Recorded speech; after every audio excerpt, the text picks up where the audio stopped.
I found some of my Japanese homework and I wrote here, お金を貸してくれないか? Meaning like, can you lend me some money?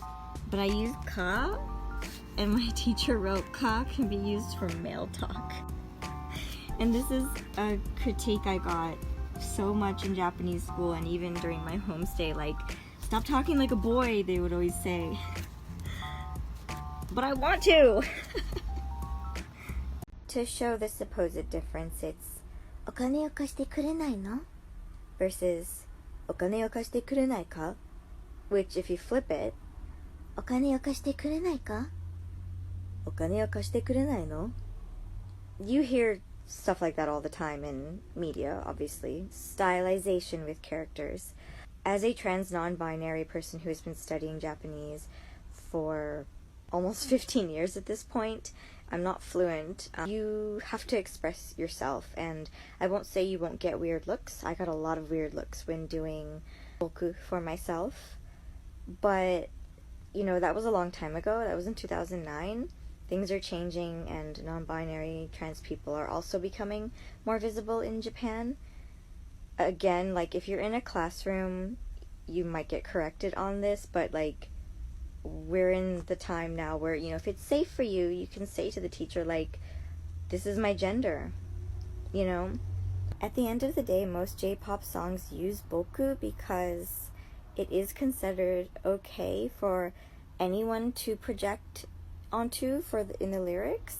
Again, you're gonna get weird looks, but aren't we getting weird looks already?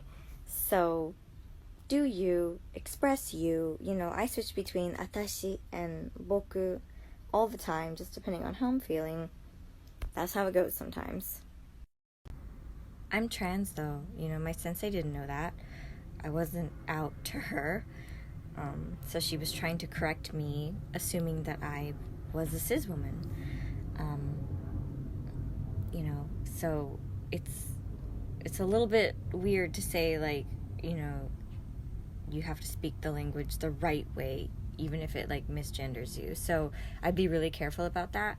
And also, you know, there are tons of resources online now where you can actually look up the history of, like, gender and stuff like that. And, you know, queer people in Japan also will speak however works for them, even if it is incorrect. It's about expressing your gender.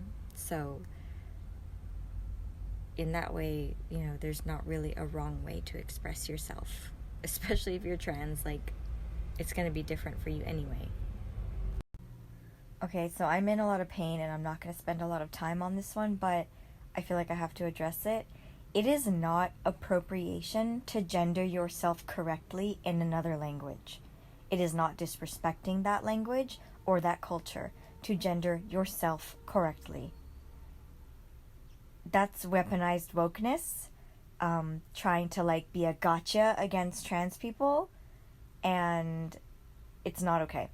Okay, it's not appropriation to gender yourself correctly. End of story.